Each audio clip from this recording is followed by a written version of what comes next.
gente despierta que despierta a otra gente. Observan y analizan el país y el mundo en una conversación sin concesiones. La actualidad y sus protagonistas. Aquí todo parte desde cero. Hola, ¿qué tal? Muy buen día. 8:01 minutos de esta mañana, 10 de diciembre, jueves. Muy caluroso. Bueno, siempre que es Santa Eulalia Sucede. es muy caluroso. Sucede. Sí. Van a haber 32 grados de máxima y 13 de mínima. Pero, ¿tú ayer sufriste, por ejemplo? ¿Por qué? ¿Por la temperatura? ¿Qué me dice que sufrí? ¿Sufriste porque No tú sufrí. padeces la temperatura? No. Sí. No, el calor no. Y el frío tampoco, los sabañones, cuando tengo sabañón.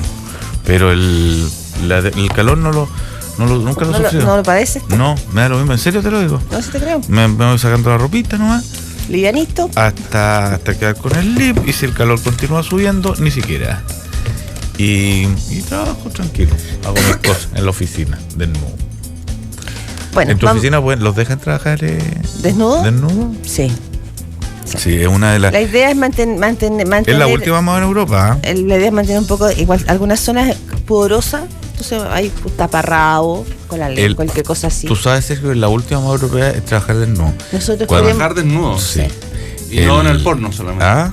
No en la industria del porno. No, sino no en la industria del el porno banco. solamente. Sí. Y En el sector financiero, para servicios. para que circule la de servicios, toda esa cuestión.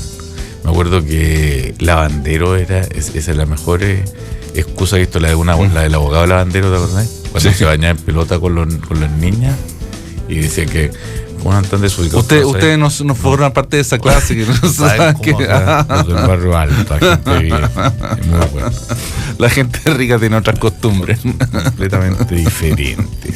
Vamos con los titulares en este día que es Nuestra Señora de Loreto también. Tú no habías dicho eso, yo quiero saludar una maravillosa Loreto, que es Loreto Carolina Álamo, mi hermana. Oye, y Saludos a la hermana de Claudia. y a las Eulalias también. Y a la Eulalia. Yo quiero saludar muy sinceramente a la señora Eulalia García Larraín, una mujer ejemplar, buena como ella sola y generosa, gentil y sincera. La presidenta Michelle Bachelet se encuentra en Argentina para presenciar la asunción de Mauricio Macri como presidente. En la ceremonia, que ha estado rodeada de polémicas, no participará la saliente mandataria Cristina K. Vamos a hablar de ese tema. El Tribunal Constitucional define hoy el futuro de la glosa de gratuidad. Esto es durante la mañana. El gobierno y la oposición van a realizar sus alegatos. Gobierno y senadores presentaron cerca de 100 indicaciones a la reforma laboral. El Ministerio de Salud ha recibido 243.000 millones de pesos en aportes para hacer frente a la deuda hospitalaria. Y por su parte, la Cámara de Diputados rechazó la acusación constitucional contra la ministra Castillo.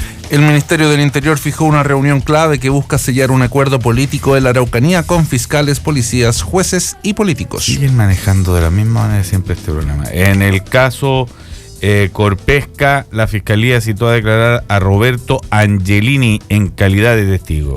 El Parque Pumalín será traspasado al Estado en marzo del año 2017 sin cesión de predios fiscales. Cagao. El carpintero que confesó el crimen de Viviana Heger dijo que lo hizo para pagar una operación de su mujer. Y en el terreno internacional, al menos 46 personas fallecidas dejó un ataque al aeropuerto de Kandahar, en Afganistán, donde se ubican las oficinas de la OTAN. Uno de los atacantes de San Bernardino intentó cometer un atentado en el año 2012. Venezuela es el país con mayor inflación en todo el mundo, según un estudio del Fondo Monetario Internacional. El aumento de precios llegará este año al 160%. También el lugar con más delincuencia del mundo es. El primer ministro británico David Cameron advirtió que la crisis de refugiados puede empujar al Reino Unido a salir de la Unión Europea. También esos siempre se están saliendo de la Unión Europea. Esos son los titulares cuando son 8:06 de la mañana. Oye, ¿y el Rumpi lo llamaron por teléfono? ¿Llamó por teléfono? No, lo llamaron. Lo llamaron, siempre. Sí, bueno. Sí. Y le salió una historia que tomó ribetes políticos de derechos humanos. El auditor que estaba llamando empezó a contar una historia de corte sentimental, típica del chacotero sentimental, pero luego confesó que siendo militar había matado a personas en el año 73. Ahora, eso igual requiere peritaje y pesquisar la llamada, porque las identidades reales no se dan. en este tipo de programas. La gente no da sus apellidos, por ejemplo, porque eso crearía problemas legales a las radios en cuestión. Pues cualquiera podría denunciar a otro con nombre y apellido, o podría adoptar un nombre falso y atribuirse cosas que no son. Entonces hay un terreno como entre la fantasía y lo real en este tipo de programas. En los programas. Claro, en este caso puntual. Entonces queda por ver qué tan legítima es la llamada. La petición de ayer, por lo menos en las redes sociales, que hervía con este tema, era pedir la identidad de esta persona, porque podía además traer información de la cual todavía se carece respecto de detenidos desaparecidos, gente desaparecida, gente de la que nunca más se supo. Pero su testimonio que ha estado dado era el parte como, bueno, soy te llamo por una historia, me gustaba una niña que era una familia italiana, ¿qué edad tiene? Tengo 6.2. Era como chacotero el personaje. ¿6.2 qué es? 62. Ubícate. 62 años. Sí se dice la edad ahora. No sé. O sea, uno tiene 2.8. Yo creo que a partir de los 60 se dice así. Mis amigos mayores tienen 2.8. Claro, a partir de esa. ¿Cuánto tienen? Ahora, esto es parecido, no es tan distinto, o es creíble, digamos, y atendible desde el momento que vimos lo que vimos con el caso de los quemados, que es cuando se pasa el tiempo y la gente también... Y la conciencia empieza a remorderlo. Claro, o fluye de una manera distinta, o se acaban las contenciones, o hay un momento en que dan ganas de contar las verdades. Pues, o sea, es imaginable, digamos, no es ninguna locura. Se abre una vía que de todas formas requiere mayor investigación. No, absolutamente. Nada. Al día de hoy, en el estado de las comunicaciones, no hay... Nada puede darse por confirmado a la primera. No, nada puede... Fíjate que días atrás, en una cuestión bien insólita, a propósito del tema TVN, que también está convertido en un tema muy candente en la política nacional, se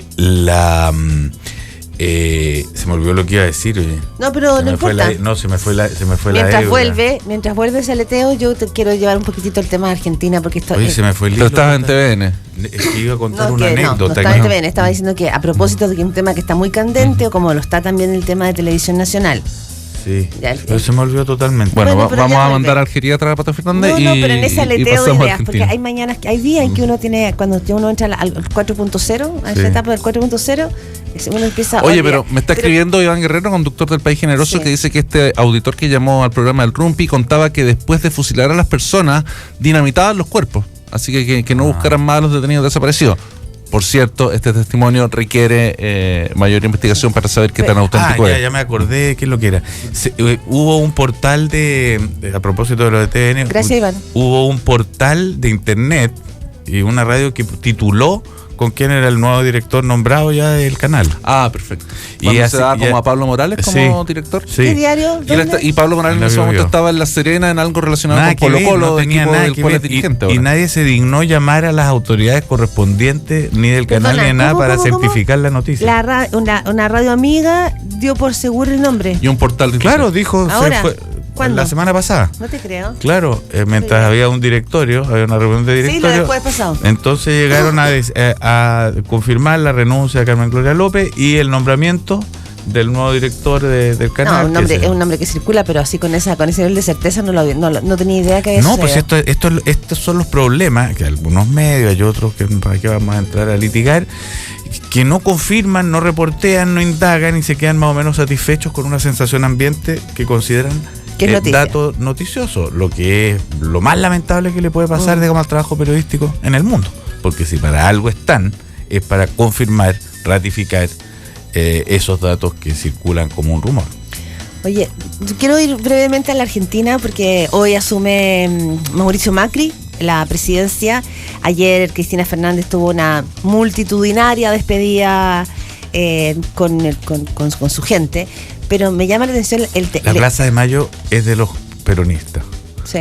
La tienen tomado. La Cámpora también, cuando perdió la elección, la segunda vuelta, se reúnen en la Plaza de Mayo. Mientras los macristas, que son los que han conquistado la Casa Rosa, se van a la Recoleta. Se van a Palermo Sojo. Se van a Palermo Sojo, Recoleta. No, pero los ribetes que... Y los country. Los ribetes que ha tomado este traspaso de mando, porque de verdad que son completamente alucinantes. O sea, no hablamos solamente de que la presidenta no va a asistir a la ceremonia, hablamos que desde La ayer, bancada justicialista tampoco va a estar. la bancada justicialista tampoco se presenta. Durante 10 horas Argentina tuvo un presidente, ¿cómo se diría? Provisional, interino. Claro, interino. Sí, es muy loco.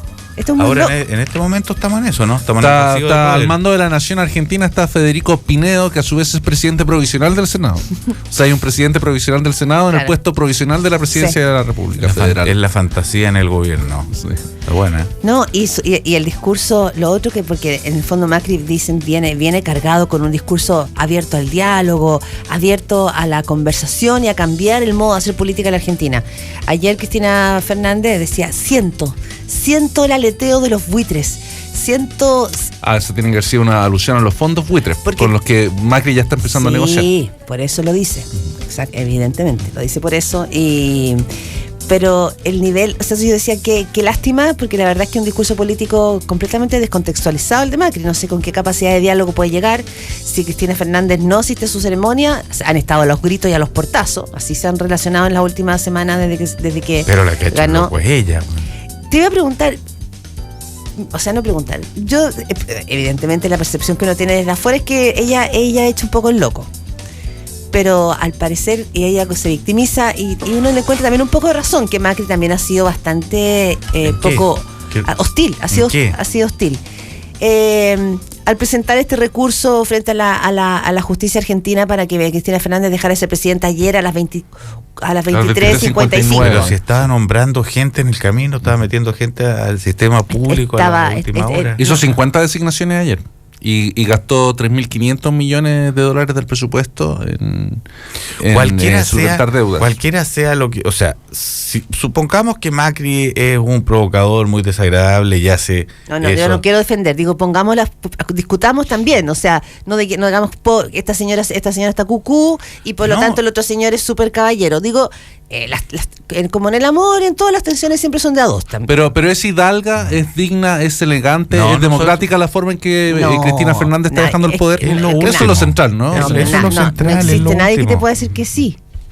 Nadie. Y aquí no, todas las cosas son de a dos, ¿eh? No, en este caso no es el caso, porque la persona que desde el momento en que perdió no ha querido reconocer, aceptar esta derrota de manera más o menos hidalga y funcionando como, entendiendo además que a Argentina no le pertenece, digamos, que esa es la parte que más me llama la atención. Si yo te caliento la sopa, si yo te tiro palos o te hago cualquier cosa y tú a cambio de esto te enojas, no puedes disponer del país para tu enojo. Esa es una cosa que Tenemos no en línea a Ignacio Ortelli, periodista político del diario El Clarín, para que nos cuente un poquito cuál es el clima ambiente, los titulares, por lo menos en el día de ayer, respecto de este traspaso de mando en el que la presidenta o expresidenta ya no asistiría. Daban por lo menos sorpresa, digamos, por el poco espíritu republicano con el que se están haciendo esta ceremonia. Buen día, Ignacio, ¿cómo estás? Buen día, ¿cómo están ustedes? Hola, Oye, Ignacio, muy ¿quién bien, quién buenos está días. gobernando Argentina en este minuto, Ignacio? Te estamos llamando en un impasse. Bueno, en este momento el presidente es Federico Pinedo, que es el titular del Senado, a la espera de que asuma Mauricio Macri, ¿no? Mauricio Macri ya, una vez que jure ante el Congreso, ante la Asamblea Legislativa, va a pasar a ser el presidente junto a su compañera de fórmula, Gabriela Michetti. Ahí ustedes están comentando de la falta de republicanismo. Bueno, la presidenta saliente, en este caso Cristina Kirchner, decidió no asistir al Congreso luego de las diferencias que mantuvieron con Macri por el traspaso. Se pelearon casi, les diría, como una cuestión de chicos, de adolescentes que discuten por ver quién tiene la ropa más nueva o de mejor marca. Bueno, bastante tragicómico para los argentinos es la situación. Por primera vez desde la vuelta a la democracia, un presidente electo democráticamente, valga la redundancia, no le entrega el mando al presidente. ¿Cómo ha sido evaluado esto por la gente? ¿Cuál es la sensación ambiente? Y la Argentina está bastante dividida, hay que admitirlo. No solamente por el resultado del balotaje, que Macri de algún modo se impuso con el 51% de los votos, no logró una diferencia contundente que le permitiera tener más crédito a largo plazo. seguramente lo va a tener, pero en el corto plazo todavía aún no lo tiene. Entonces, en este momento el país está bastante dividido. Hay mucha gente que apoya a Cristina Kirchner. Ayer hubo una manifestación en Plaza de Mayo frente a la Casa de Gobierno en las últimas horas del mandato de Cristina, despidiéndola. La presidenta se va casi con un nivel similar de imagen positiva que negativa después de 8 años de mandato. Y hay que admitirlo, Macri asume con mucho recelo por parte de la otra mitad que no lo votó. Ahora, Ignacio, perdón, ¿qué fue lo que llevó a Macri a presentar este requerimiento ante la justicia para asegurarse de que la expresidenta Fernández terminara su mandato en la noche de ayer, digamos, antes de que fuera medianoche? Claro, tal vez para usted les resulte raro, porque entiendo que sus dirigentes se manejan de maneras más correctas, pero como decías, Macri presentó ese pedido, claro, Macri presentó ese pedido porque Cristina no quería darle el bastón y la banda, donde establece el reglamento protocolar de presidencia, que es en la Casa Rosada.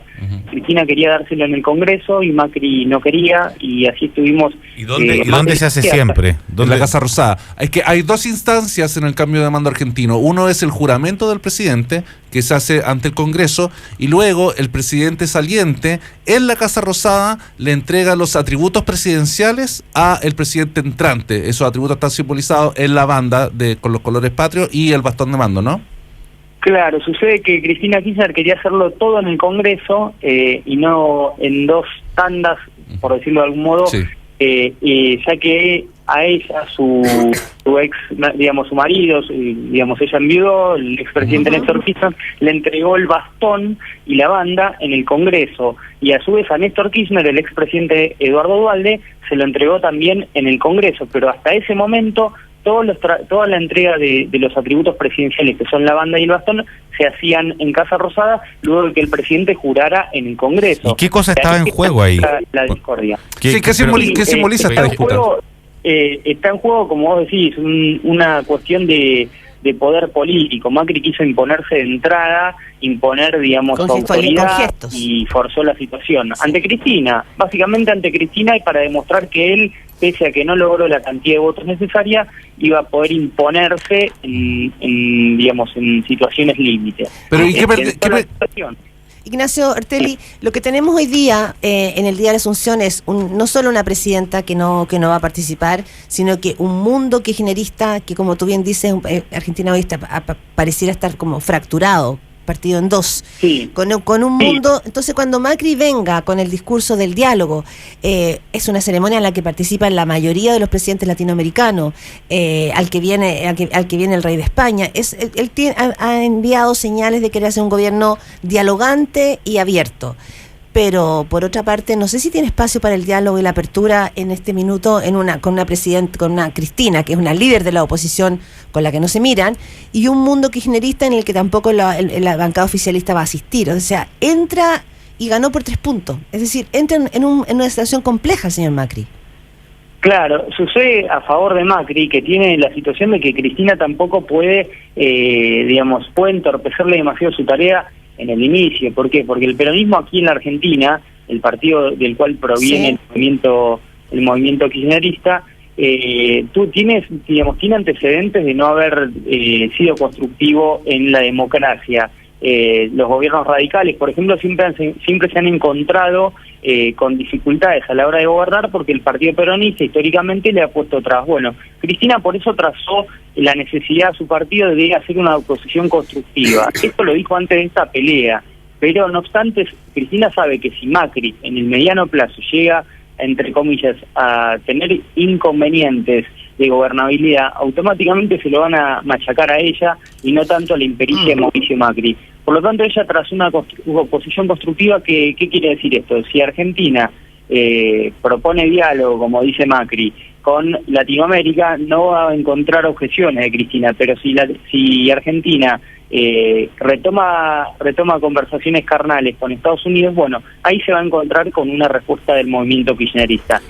¿Tú apostarías extremas? ¿Tú apostarías que la Cristina va a llegar como líder de una facción importante del peronismo a las próximas elecciones? ¿Eso ya más o menos se da por hecho o todavía falta mucho por ver? No, es muy interesante lo que preguntás, porque justamente Cristina tiene que afrontar también el ya no ser. El ya no ser dentro del peronismo implica discusión y debate interno. Bueno, hay muchos emergentes dentro del partido peronista que quieren discutirle ese poder. El propio Daniel Scioli, que perdió la elección presidencial, se quiere mantener dentro del escenario político y ya se habla de que podría aspirar a una senaduría en 2017. También emerge Juan Manuel Urtubey, que es un gobernador joven de Salta, con un perfil político bien distinto al del kirchnerismo, pero que supo pertenecer dentro del kirchnerismo y se muestra como una opción moderada en un momento político en el que la Argentina busca eso, ¿no? Y todavía falta todavía ahí Massa, que podría hacer algún tipo de negocio con Macri, ¿no? Claro, en este caso me parece que más allá, digamos, piensa por su lado, si bien él trabajó activamente, sin decirlo, pero trabajó activamente para que no fuera presidente, para que no continuara el poder el kirchnerismo y para que no fuera presidente Daniel Scioli. Más allá ahora se planta, te diría, dentro del lado opositor y atento a lo que haga Macri también para marcarle el terreno. Y Massa podría volver también al Partido Justicialista, que es el partido que reúne al peronismo. Ignacio Ortelli, para ir cerrando, lo que hemos visto estos días, a tu juicio, y no sé cómo has leído allá, la decisión de la presidenta de no participar de la ceremonia, de ayer hacer un discurso muy duro también frente a la multitud que la estaba despidiendo, pero muy duro contra Macri, ¿es porque ella está frustrada por no haber ganado? ¿Está ofuscada consigo misma? ¿Qué explica esta pataleta presidencial? No, claro, es básicamente es una pataleta. La presidenta estuvo acostumbrada durante 8 años, y te diría durante 12 años, porque los 4 años de como primera dama también hizo a su antojo, salvo con su marido, hizo a su antojo en todo aspecto. Estuvo acostumbrada a que todo el mundo le tuviera que decir que sí en este país. Todo el mundo tuvo que acatar sus órdenes. Bueno, esta fue la primera vez que había alguien que no tenía que acatar su orden, y ella igualmente quería imponer su voluntad. No encontró, te diría, ni siquiera eco dentro del espacio kirchnerista. Muchos militantes, muchos seguidores de ella y muchos fieles que ayer estuvieron en la Plaza de Mayo también manifestaban su cierto enojo por decir, bueno, tendría que haber entregado el mando donde decía Macri y punto, y a otra cosa. Bueno, la presidenta realmente en este caso se hizo mucho daño a ella. Ok, bueno, Ignacio Ortelli, muchísimas gracias por este contacto telefónico. Me imagino que tienen un día por delante de mucho trabajo con con la asunción del nuevo presidente. Sí, exactamente, sí. Ya estamos saliendo para allá. Les agradezco mucho a ustedes por este contacto. Oye, Ignacio, ¿va a ser un día tranquilo? ¿Va a salir gente a las calles de los dos lados? ¿Van a reunirse solo los macristas? ¿Cómo crees que va a ser la jornada hoy día? ¿Qué temperatura va a haber en la calle? Claro, descomprimió mucho que ayer el acto de Cristina fuera ayer y que la movilización para despedir a Cristina fuera ayer. Eso calmó mucho las aguas y dice que era una jornada tranquila y mucha seguridad. Las fuerzas de seguridad dispusieron un amplio operativo para que no hubiera incidentes. No sería ni una buena manera de terminar para Cristina ni tampoco de comenzar para Macri, así que van a estar atentos a todo eso. Okay. Bien, Ignacio Ortelli, muchas gracias. Muy amable, que te vaya muy bien. Gracias a ustedes. Gracias. 8:25 de la mañana. ¿Prepararon la expresión el ya no ser? Eso es el ya no ser, que viene del tango 1. Sí, el dolor de ya no ser. No haber sido y el dolor de ya no ser. Sí. Que es verdad que es una cosa muy propia. O sea, tú pierdes el poder y se cae en toda la cirugía estética, se acabó el encanto, dejaste de ser buena moza, dejaste de ser pero encanto. hace rato que ella no era. Bueno, no sé, pero te digo, se pierde sí, todo el... Sí, el aura. Es como que se pierde el aura. Se desinfla el globo. Completamente. Y el que era feo puede volverse un galán y Capaz que hasta le crezca un brazo a Scioli. Ponte tú. Qué crueldad, Patricio. Oye, atentos no sé si digamos, se nos va la vida después de lo que uno ve en la Argentina, pero hay muchos cambios que se van a hacer hoy en la reforma laboral que se está proponiendo en el Senado. Como no hubo un consenso en materia de la extensión de beneficio de la negociación interempresa, hoy se presentan nuevas propuestas. Eso es por una parte. Estoy poniendo el foco en el cierre de este año sobre las reformas de la presidenta Bachelet. Y en segundo lugar, el tema de la cláusula de gratuidad. ¿La tributaria también entra a pulirse. a pulirse. Claro. Está bueno, Entra a como tienen pulirse. que ser las cosas. Y hoy también el Tribunal Constitucional va a definir o no el futuro de la glosa de la gratuidad, otro temón importante Sí. para la presidenta. Y para un punto central de el programa de gobierno de la presidenta, digamos. O sea, si no funciona esto de la gratuidad, va a ser un revés enorme. Yo creo que el principal revés que puede sufrir el gobierno en todos sus 4 años. Porque la plataforma presidencial de Bachelet se construyó en torno a esta demanda de la sociedad por una educación gratuita, se construyó en torno a la respuesta de la efervescencia social del año 2011. Y si técnicamente no se le logra dar una respuesta adecuada, yo creo que es como haber llegado con una misión que finalmente no se Fíjate cumple. que yo tengo dudas de centrar todo el programa de gobierno o la apuesta de la presidenta Bachelet cuando llega en el tema de la gratuidad. Sí, pero Lo toma que- en cuenta que la reforma tributaria se hizo para financiar la gratuidad. Sí, no, lo tomo en cuenta. Pero tómalo bien en cuenta. Lo tomo, lo tomo en cuenta, lo tomo súper en cuenta. Claudia, que El tú dices tema- lo tomo en cuenta, pero no se siente que lo estoy tomando en cuenta. Por eso, lo tomo en cuenta, pero creo que el tema de lo que prometió Bachelet era una reforma educacional para mejorar la calidad. Salió el tema de la no discriminación, el tema de la selección, el tema del lucro. O sea, era el aparataje, la plataforma sobre educación era bastante más amplia y más panorámica. Gratuidad es clave, pero es una parte. También se podría decir que la desmunicipalización va a ser clave y esencial en el tema de la educación, porque también te cambia la estructura de la educación. O sea, tú dirías que los votantes no se van a ver desencantados ni frustrados con el gobierno de Bachelet si es que la gratuidad no se cumple. No, que yo dirían, no no importa, yo igual no hay diría- otros aspectos que sí se llevaron yo no diría, adelante. No diría eso, lo que estoy solamente respondiendo a que tú dices que si solo gratuidad no se cumple, entonces el gobierno, que era como la madre de toda la batalla de Bachelet, tengo dudas que sea solo eso. ¿Ah? George Bush padre, una creo vez... que sí, que la ciudadanía se va a frustrar. Se va a frustrar si no hay gratuidad, se va a frustrar si no funciona, si al pasar a tu hijo en esta discusión de padres y apoderados respecto a si les convenía o no un colegio subvencionado o no.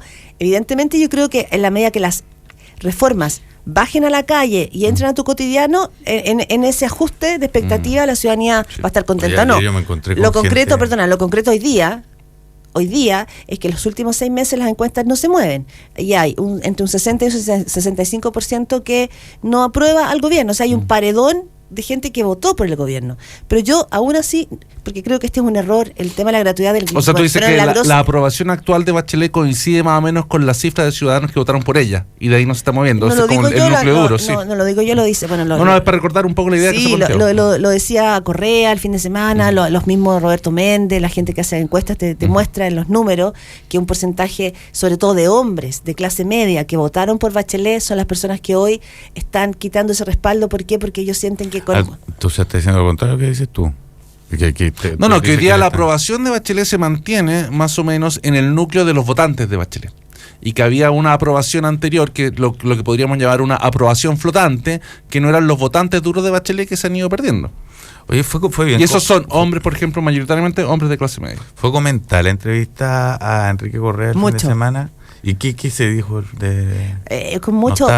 Lo digo así porque no Arturo, estaba. Es verdad que tú no estabas. Es que la leí tarde, la vi. Yo creo que era una muy buena entrevista. O sea, creo que era un análisis muy inteligente de Enrique Correa. Generó un nivel de, yo diría, de odiosidad enorme, por lo menos en las redes sociales. Como ¿Con qué argumento? con el argumento de que finalmente este señor se arreglaba los bigotes en el mundo privado, que cuando él decía que el gran problema que se había autoinfligido la clase política era hablar de temas de corrupción, algunos temas, los temas de financiamiento de la política, él decía que aquí la corrupción en realidad era cuando tú tenías un enriquecimiento ilícito. Hacías un enriquecimiento, y acá dice nadie se enriqueció ilícitamente. ¿Verdad?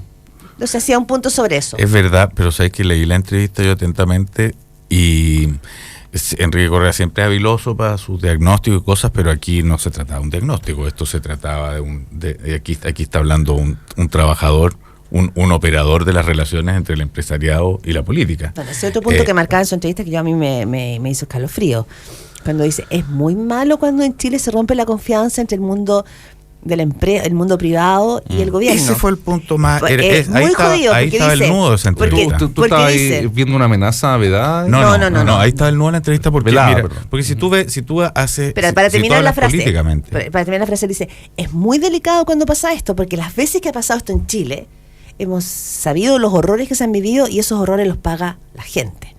Entonces es clave que el gobierno retome el tema de las confianzas con el mundo privado, porque entonces evidentemente el fantasma del golpe militar, el fantasma de los 70 se reinstala.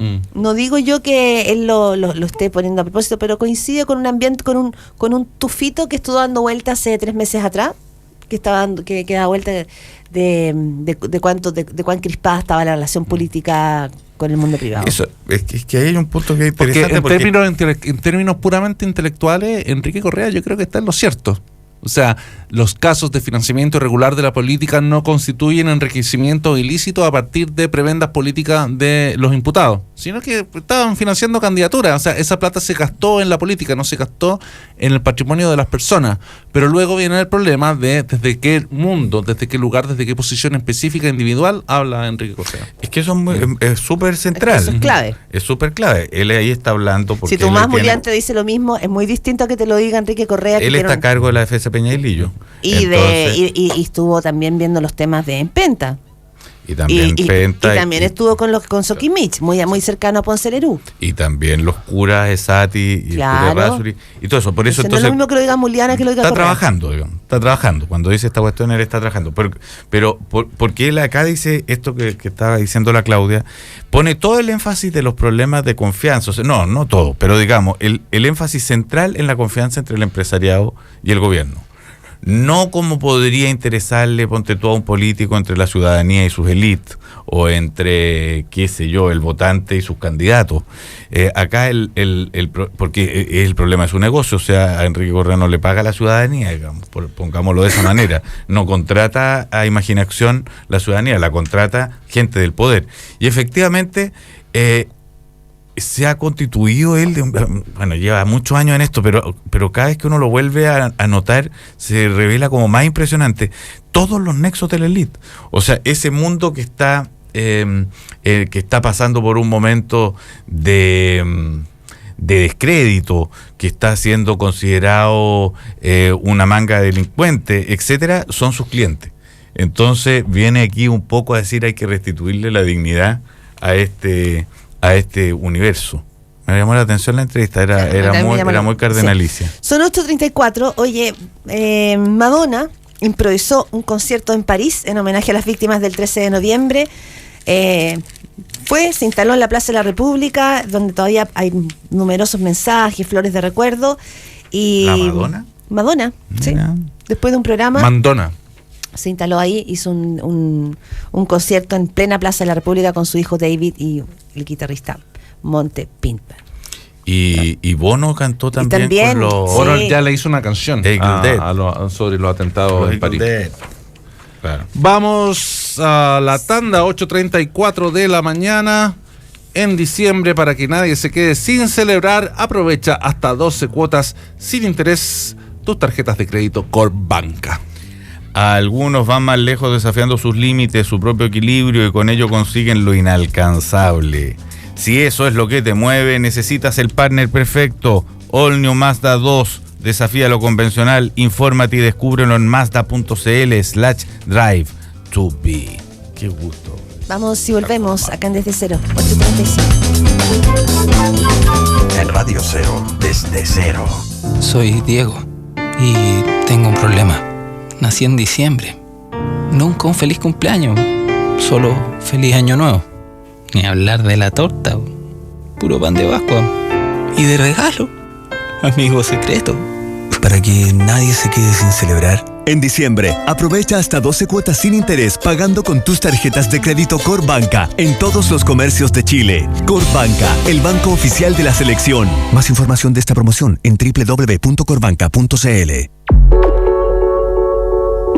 En Radio Cero son las 8:36. Cualquiera puede tomar una foto, pero si no vas por ella, si no te ensucias las manos, si no te rompes las rodillas y no te arriesgas para capturar ese momento único, este auto no es para ti.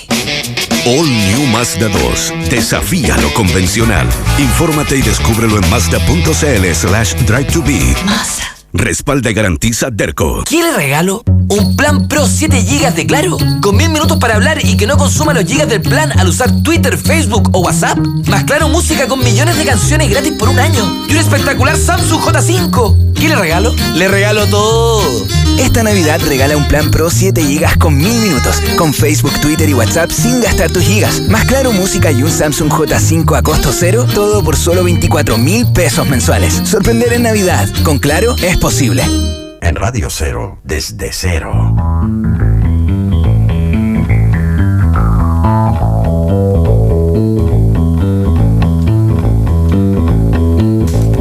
...8:37 de la mañana. Oye, Claudita, antes de que presentemos al invitado, salió un especial al Mario del Clinic que está bastante bueno, viene con Ricardo Lago. La tapa está muy interesante. Es Sebastián Dávalos como la carátula de este disco Nirvana. Nevermind de Nirvana, con un billete en un anzuelo ahí nadando Es súper bajo el agua. bonito. Habla Lago y hay una entrevista completamente delirante y divertida de la Lili Zúñiga que ya cuando vaya circulando la vamos a comentar. Lili Zúñiga es la garganta profunda de la UDI, La ¿no? garganta Sí. profunda de la UDI, sí. 8:37. Ahora sí. Tenemos acá con nosotros a Andrés Manque, defensor penal público. Muy buenos días. Muy buenos días y muchas gracias por la invitación. Oye, vamos a hablar ahora, bueno, del nuevo fiscal, pero antes de eso, Pato te decía que justo ayer habías visto dos robos en una terraza. Sí. Pero tú dices que igual sigues pensando que no hay, que hay Sí, un clima. sí, sí. Que a mí me pasa todo lo contrario. Tú estás viviendo estoy- como en la alarma. Es que he vivido durante este año situaciones de violencia, como te decía, un asalto en plena, que después hablando con gente de la PDI, eran 4 tipos que venían siguiendo un constructor que venía y para amedrentarle y quitarle la plata, que era mucha parece, se bajan al frente del jardín infantil, al frente del Calvo Maquena, disparando al aire y al mediodía. O sea, no es normal que en una ciudad al mediodía habitual de nada que va circulando se bajen 4 tipos disparando al aire, no es habitual, digamos. O sea, ¿Han no. cambiado los delitos? Después lleguemos Sí. llegamos a ser aumentados, pero ¿han cambiado? Lo primero es, el delito no es normal, o sea, no es normal en Antonio Vara y no es normal en una población, ni es normal de día, Que se ni es acerque normal de noche. ¿Ah? Pero están más violentos. Sí han cambiado, ¿ah? Y por eso es tan importante que tengamos un buen diagnóstico y que las medidas que se adopten sean las eficaces para hacerse cargo precisamente de la situación de este cambio. Han cambiado los horarios, ¿ah? en que se cometen los ilícitos habitualmente, los delitos contra la propiedad, sobre todo existían no hurtos, como era el otro comentario que estábamos conversando antes de que estuviéramos al aire, sino que son con intimidación. Con intimidación, Asalto, con eso hay más. fuerza, con violencia. No es que hay más, o sea, son, como dicen en el campo, de día claro. Antes eran en la noche, ahora son en barrios donde la gente está circulando masivamente. Antes eran en lugares quizás un poco más aislados. Es que le da susto también a los delincuentes. Bueno, pero toda esa información que para nosotros a veces nos sorprende, y a nosotros también, digamos, tampoco somos expertos en temas policiales, nos acercamos a la temática por la función que tenemos, los manejan perfectamente las policías. O sea, ustedes no se imaginan la información de en qué sectores se están produciendo estos hechos, con qué frecuencia, en qué horarios, y todo eso está mapeado. Hay un cambio, te lo pregunto, en que también hay más acceso a tener armas. Es decir, que la población de delincuentes, no solamente, como tú dices, hoy lo hace de día claro, sino que también tiene más acceso. Te lo pregunto sobre todo en menores de edad. Es decir, que la manera de afrontar, porque muchos jóvenes son menores de edad y que andan con pistola. ¿Hay más acceso al armamento? Mira, las frías estadísticas nos indican que no hay mayor participación de delitos con armas que los que habían hace 2, 3, 4, 5 años atrás. Eso dice las frías cifras. Sí, exactamente. Lo que pasa es que antes uno, y lo que te pasó a ti, no veía sí, sabía que habían situaciones de ilícitos con armas en sectores más periféricos. Hoy día no, hoy día lo vemos. Lo vemos quienes, por así decirlo, estamos en una situación más de incidencia, de influencia o de acercarnos a a los líderes de opinión o a los líderes políticos, en que sí nosotros podemos decir, mira, esto es grave porque me está pasando a mí, y situaciones que en otras circunstancias, por así decirlo, uno puede hasta soslayar que pasen porque no están pasando tan cerca de nosotros. Y eso ¿De dónde vienen las armas? Bueno, las armas están ¿Por qué doblan las campanas? No, te lo pregunto porque a mí me han dicho que las que tienen los delincuentes en un porcentaje no menor son robadas justamente en las casas a las que entran a delinquir. O sea, uno de los proveedores de armas son los mismos que se arman para protegerse de los ladrones. La otra cosa que me pregunto es cómo andará el mercado de armas nuevas. Puede ser más difícil decir cuántos autos usados se venden al año, pero uno puede decir cuántos autos nuevos entran al año en el país. ¿Entran muchas armas nuevas a Chile todos los años? No, ¿Hay un mercado creciente, estancado, en baja? No tengo tanta información del mercado de armas en realidad, pero efectivamente hoy día hay un control mayor, tanto del ingreso como de eventualmente la venta por distintos motivos, por temas deportivos, y que a veces se tuerce la norma para que por fines deportivos tengamos armamento que no tiene esos fines en nuestra casa, con el pretexto de defendernos, y que son quienes luego los personas que cometen un ilícito las toman. No hay un mercado mayor. Estamos conversando con Andrés Manque, defensor jefe de la Defensoría Penal de la Defensoría Penal Pública. En tu rol de defensor, Andrés, también este tema tiene una complejidad extra, ¿no? Porque la Defensoría Penal Pública es aquella que está llamada a velar por los derechos de los imputados, los condenados, los formalizados, a defender a los delincuentes. Hay una tensión ahí en este como interés de la opinión pública respecto de la delincuencia, esta sensación de temor que hemos visto que no se corresponde realmente con las cifras reales de delincuencia, y el trabajo que ustedes están llamados a hacer institucionalmente, que es velar por las garantías de imputados, formalizados y condenados. Más que complejo es nuestra misión. Y quizás lo más complejo es poner los énfasis en tener una mirada que sea bastante más integral de aquello que funda, que existe, la percepción de inseguridad, y cómo esta percepción se ha disparado, contrario a cómo se han mantenido estables o han disminuido las encuestas de victimización, el número de denuncias que ingresan al sistema de justicia penal. Es complejo el poner estos puntos de vista más de garantías o de derechos, o de un diagnóstico más certero, porque la sociedad, y aquí es de verdad la sociedad, no es un tema de los medios de comunicación, de un gobierno, de un congreso, sino que tenemos una sociedad que es bastante represiva desde el punto de vista de esa mirada, de la situación social que genera la delincuencia, y que en el fondo la llevamos a que la única respuesta es un poquito más... ¿Qué sería lo represivo? ¿Qué sería lo represivo? ¿Esta mirada como castigadora? ¿Esta mirada exactamente, penalizadora? O sea, si es que tenemos un tema de inseguridad, lo que falta es un poquito más de castigo. Claro. Y el castigo lo entendemos en nuestro país como cárcel. ¿Tú no suscribes esa opinión? No es que no la suscribo, pero no la suscribo no por un tema de dogma o a propósito de la misión que nosotros tenemos, sino que desde el punto de vista, y es lo que hemos tratado de sostener a propósito de algunos proyectos de ley o algunas iniciativas que se generan precisamente para combatir la situación de los ilícitos en nuestro país, o de la percepción de inseguridad, es porque no son eficaces.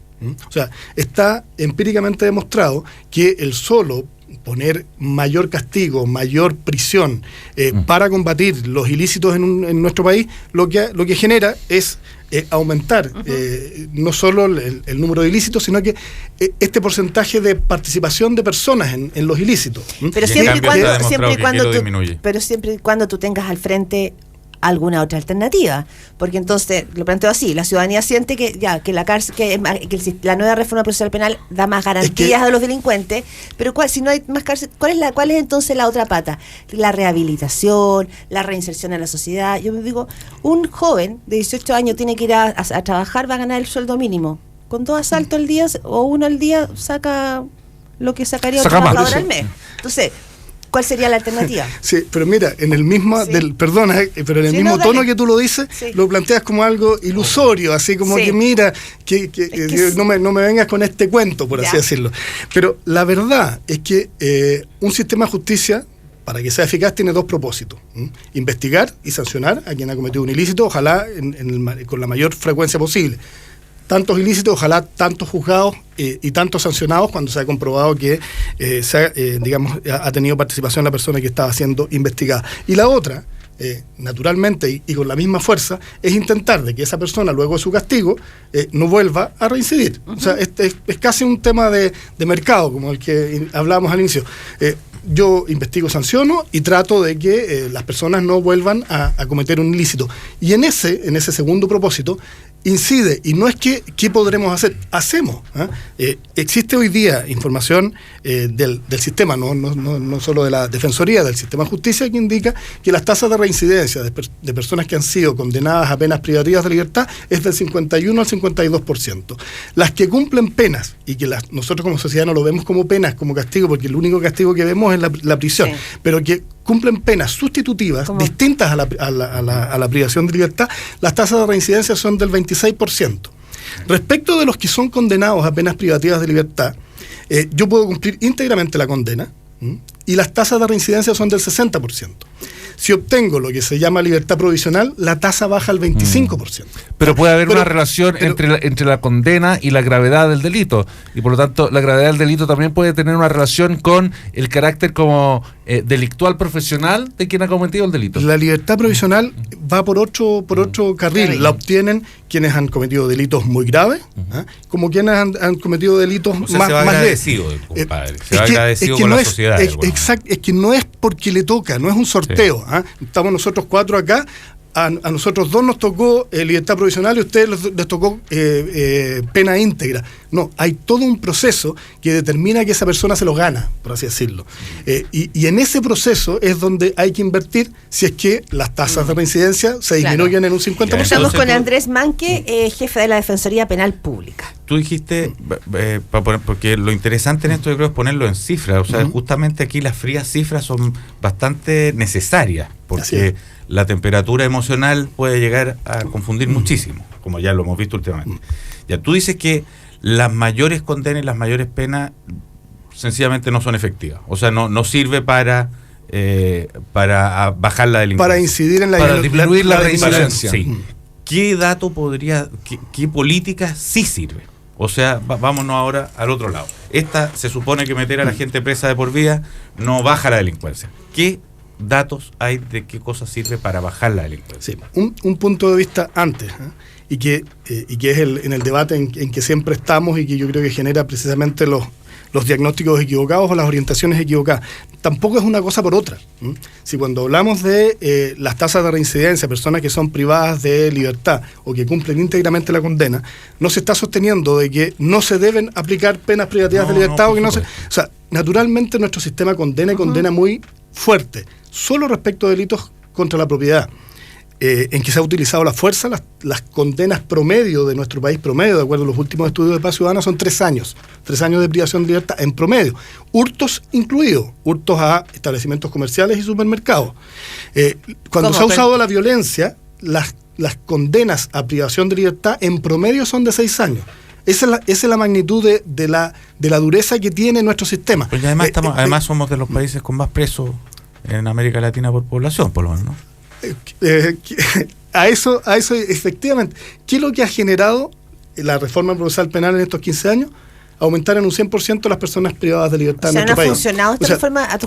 reforma lleva 10 años la reforma procesal. Es que desde el punto de vista de la eficiencia de la persecución penal sí ha funcionado. Ya. Y además esas personas han sido condenadas luego de un juicio que es bastante más transparente y que las personas han tenido además el correlato de tener el Estado que está persiguiéndolos penalmente con toda la legitimidad que eso significa y con el uso de la fuerza y el trabajo de la policía, y un defensor público o privado que tiene todas las posibilidades de contrarrestar la orientación de esa persecución penal, y un juez imparcial que resuelve. Solo algunas cifras. Nosotros atendemos 350.000 personas al año.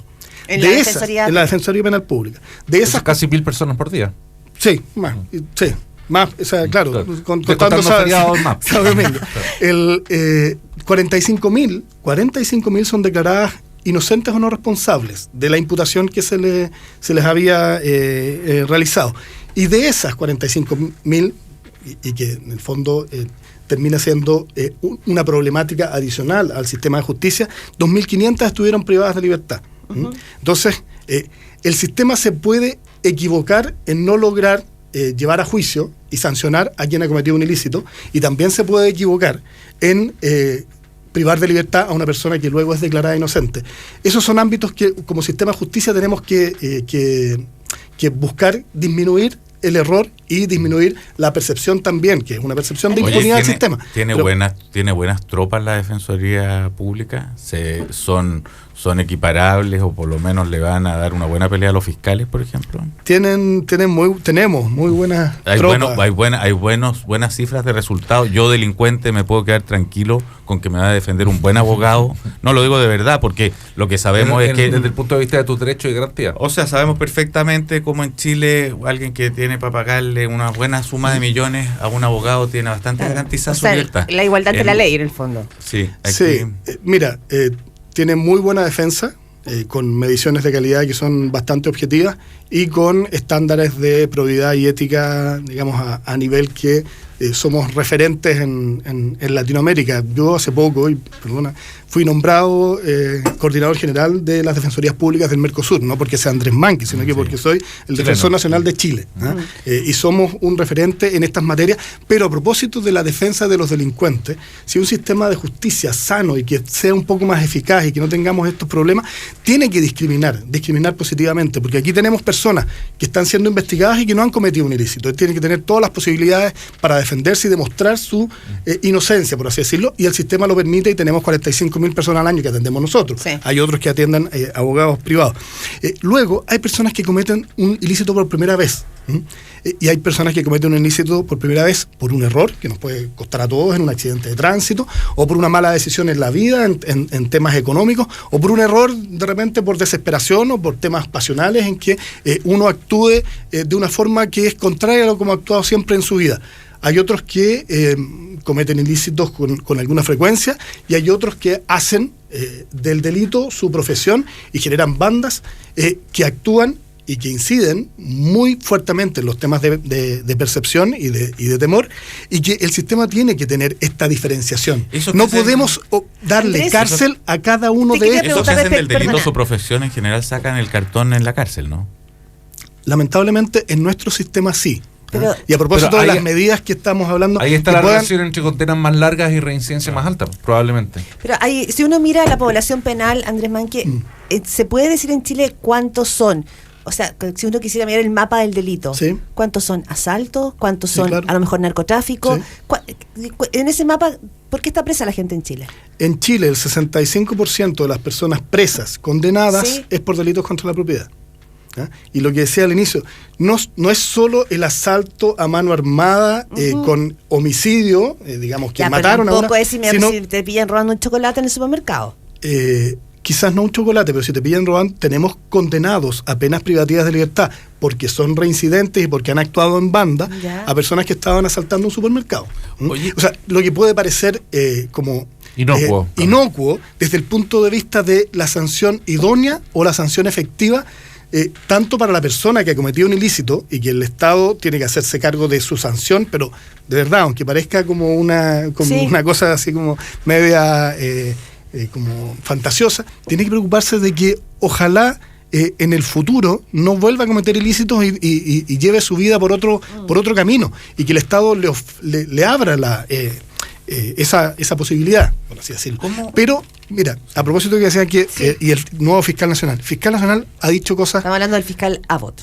Jorge Abbott, tremendamente importantes. Primero, que va a cambiar el paradigma a propósito de la función de los fiscales, y que van a investigar para esclarecer, no para terminar casos, y eso va a disminuir el error policial, el error del sistema de justicia, y va a permitir que precisamente donde investigaciones no conducen a nada, en que hoy día se dan precisamente en las cifras que están incidiendo en la percepción de inseguridad, que son delitos contra la propiedad, respecto a los cuales no hay imputado conocido. Entonces el fiscal está ahí como, bueno, ¿cómo lo voy a terminar? Si mejor me voy a los delitos flagrantes.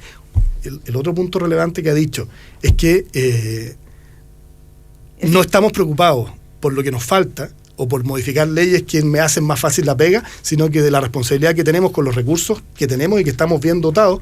Y segundo, quiere una fiscalía inserta en la comunidad, y que más bien mi foco no va a ser perseguir y sancionar y llevar a juicio a jóvenes que están fumando marihuana en una plaza, sino que a quienes están realizando digamos, en grupos de bandas, portonazos. Solo por poner un ejemplo que es como eso. Pero eso esa orientación discrecional de los fiscales o depende de las policías. No, la orientación de la labor policial desde el punto de vista de la persecución la dirige el Ministerio Público. ¿Cómo somos en Chile como comunidad y como Estado para volver a recibir a los que han sido condenados? Alguien que ha pasado por la cárcel, ¿tiene posibilidades en Chile de tener un trabajo digno, de rehacer la vida más o menos con facilidad, o somos infinitamente sancionadores, etcétera? Dos cosas. Desde el punto de vista socioeconómico es súper difícil, porque una vez que sale no hay un aparato público que se preocupe de entender que hay una vulnerabilidad ahí, porque la vulnerabilidad la pierde por el hecho de haber sido un delincuente, claro. Por mucho que sea un joven, por mucho que sea un migrante, un integrante de un pueblo originario, como que se pierden esos caracteres de vulnerabilidad por el hecho de haber cometido un ilícito, y por lo tanto la posibilidad de reinsertarse laboralmente o reinsertarse al sistema educativo es complejo. Y desde el punto de vista de cómo los recibimos como sociedad, también tenemos un tema cultural de decir, aquí está un tema entre los unos y los otros. Estos son otras personas distintas a mí, salvo cuando le toca a algún pariente o algún conocido, y que ahí entendemos. Bueno, es de esperar que este año debiera ayudarnos a matizar un poco. ¿Por qué? La condena porque este año han sido condenados como delincuentes gente que nunca le caía ese mote sobre sus espaldas. Y se debate sobre la presunción de inocencia en un caso y no en otro. En esferas que antes no se debatían. O sea, así como un ladrón de chocolate de supermercado, le llamamos delincuente porque se le hace un juicio, aquí hay que llamarle la delincuente. máquina de evadir impuestos. O un vendedor de discos piratas que está cometiendo un delito. Adela, no, a Lavín. Y a lo mejor se ablanda la capacidad de Pero condenar. ¿existen en Chile dos conceptos que se ocupan tanto? ¿Igualdad ante la ley y presunción de inocencia? ¿Existe? O sea, ¿funciona? ¿Está instalado en la mirada ciudadana? En la mirada ciudadana yo creo que no. Ya. Yo de verdad pienso que no. De hecho, una de las virtudes... se juzga mucho antes. Sí, claro. Una de las virtudes de la Defensoría Penal Pública es que entendemos la igualdad ante la ley como de verdad igualdad ante la ley. Si tenemos personas que nosotros atendemos, que llegan con un rango de desigualdad, nosotros tenemos que equipararle. Por eso tenemos líneas especializadas para atender a jóvenes, a migrantes, a mapuches, a personas condenadas, privadas de libertad, que están en un contexto completamente distinto de una persona como nosotros cuatro que estamos conversando aquí en la radio, y necesitamos dar un poco más, o sea, que el Estado, nosotros como una organización del Estado, tenemos que darle un poco más para ponerlo en situación de igualdad, para que luego de eso ejerza su derecho de defensa, porque es un derecho de defensa de ellos. Nosotros somos un instrumento para que se materialice. Y la presunción de inocencia, ni hablar. O sea, el uso de la privación de libertad durante la investigación, tanto para jóvenes como adultos, prisión preventiva en adultos, internación provisoria en jóvenes, es el contrasentido de la presunción de inocencia. Y está bien, se usa, es legítimo porque hay temas procedimentales que lo requieren, la seguridad de la víctima, la seguridad de la sociedad. Andrés Manque, ¿y la fiscalía funcionan con presunción de inocencia, a tu juicio? La fiscalía, no la ciudadanía. Es que ¿cómo funciona la fiscalía? Porque tú estás en la área del frente. Sí, mira, la verdad ha habido una mutación importante. Hoy día tenemos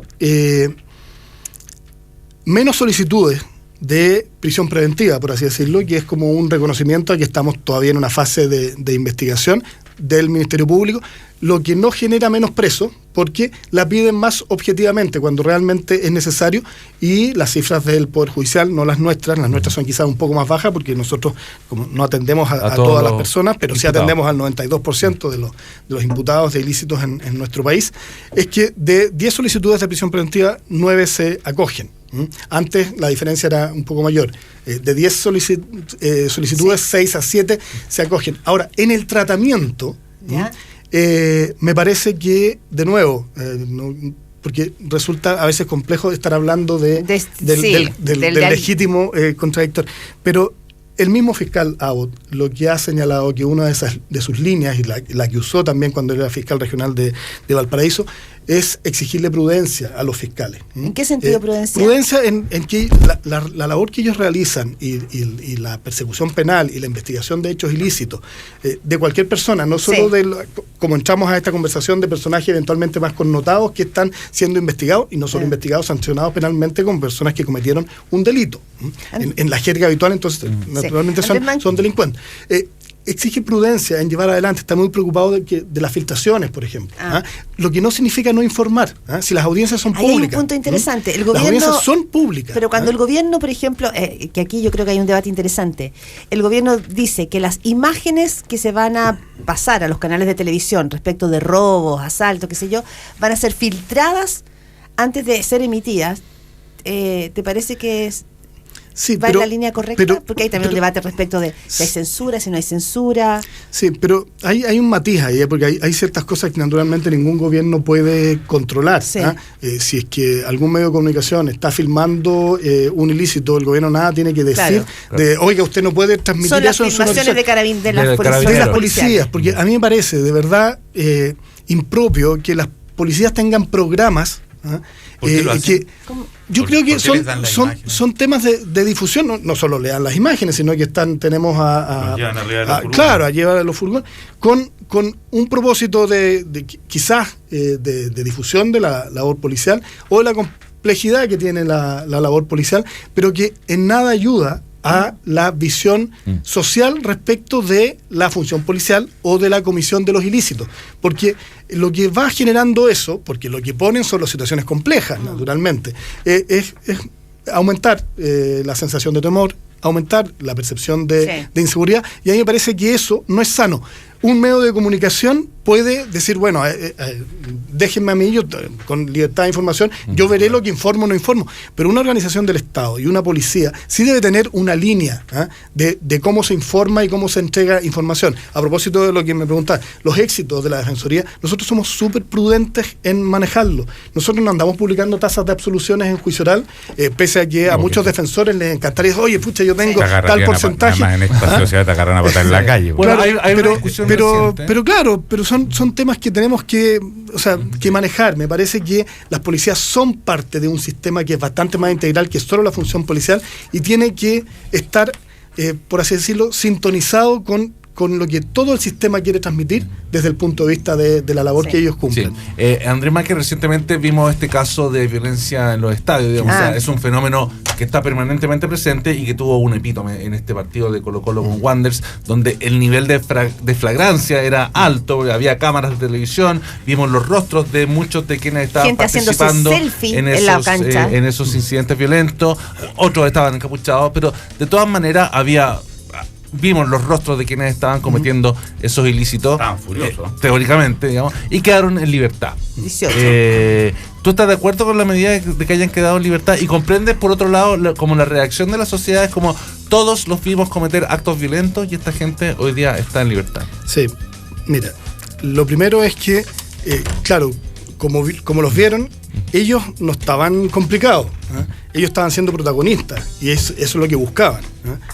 Lo que pasa también con muchos jóvenes que se incorporan al ilícito, ellos, la cárcel, el estar metido en la delincuencia genera una épica. Es parte de su vida y les genera galones, por así decirlo.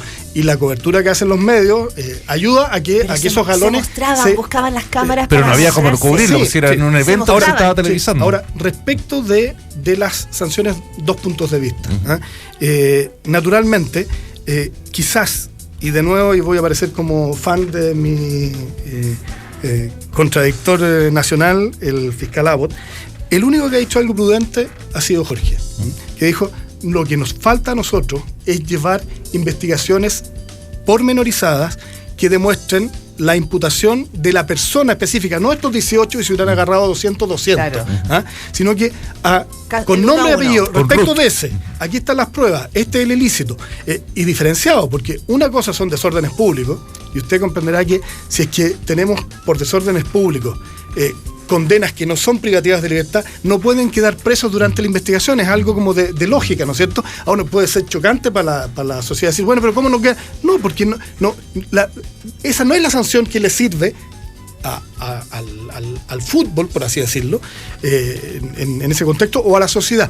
si hay maltrato carabinero, si hay a la entrada del estadio robos, si hay intentos de homicidio, son todas conductas distintas. No me pongan a los 20 no se le pueden atribuir a la patota. Porque claro, porque vamos a fracasar, ¿eh? Y por eso es tan importante que las investigaciones sean desagregadas y con imputaciones específicas y con medios de prueba específicas que muestran la diversidad de delitos que allí se cometieron. Y respecto de los resultados, naturalmente lo que pasa en el fútbol y lo que hemos escuchado de llegar a lo único que no he escuchado al tiro es que, se suspenda el fútbol, o sea, que no se juegue más fútbol, que lo juguemos sin... Eso proponía Rafael. Sin fútbol, sin público, sin barra del visitante. Sin pelota, sin jugadores. ¿sabe qué? En una cápsula. Uno espera... Cápsula. Sin público y que no se transmita. Uno espera del Estado o de una sociedad en que busquemos la forma de solucionar el problema sin afectar las libertades individuales. Si ahora, a nosotros nos gusta el fútbol... Lo que te decían, y tenemos que cerrar, pero en el caso de Valparaíso, los verdaderos y más graves incidentes fueron los que se hicieron en la ciudad previo al partido. Antes, no lo que claro. O sea, la gente que terminó en el hospital, heridos graves, habían 2 graves, fueron en la ciudad. Y avisados que había un propósito de hacerlo. O sea, exactamente. Hay más bien, quizás falla, más que el sistema de justicia, ámbitos de prevención. Y en eso tenemos que ser claros. 906. Jorge Manque, muchísimas gracias. Andrés, ¿qué dije? Jorge. Bueno, un lapsus, Claudio. Algún Jorge por ahí. Jorge Andrés. Gracias, Alberto. Algún Jorge. Andrés Manque, defensor penal público. Muchas gracias Jorge. por haber estado con nosotros. Gracias a ustedes por la invitación.